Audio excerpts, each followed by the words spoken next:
Kereta api pertama dibina bukan oleh satu orang, tetapi ribuan tangan yang tidak kita kenal namanya.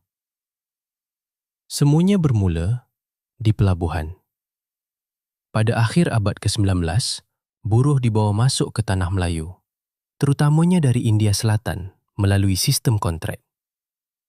Dari situ, mereka dihantar ke pedalaman Perak, ke tempat yang belum dibangunkan. Hutan tebal, tanah liat lembap, tiada jalan, tiada kemudahan asas. Di sinilah kerja sebenar bermula. Mereka menebang hutan, mengangkat kayu, membawa rel besi, satu persatu. Semua dilakukan secara manual, tanpa mesin.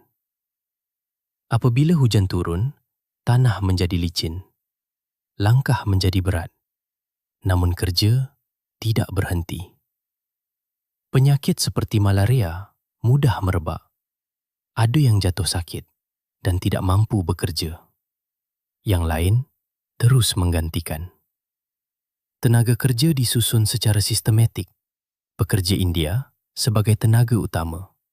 Pengawal Sikh untuk keselamatan. Pekerja tempatan membantu logistik. Di bawah penyeliaan jurutera, landasan dibina secara berperingkat, menghubungkan Taiping ke Port Weld.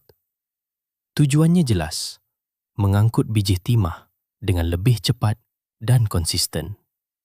Kos berkurang, ekspor meningkat. Sistem ini berjaya.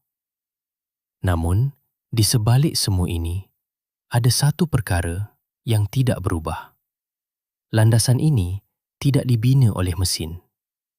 Ia dibina oleh manusia yang bekerja dalam keadaan yang tidak pernah benar-benar selamat. Dan apabila landasan ini siap, yang bergerak adalah kereta api, bukan mereka.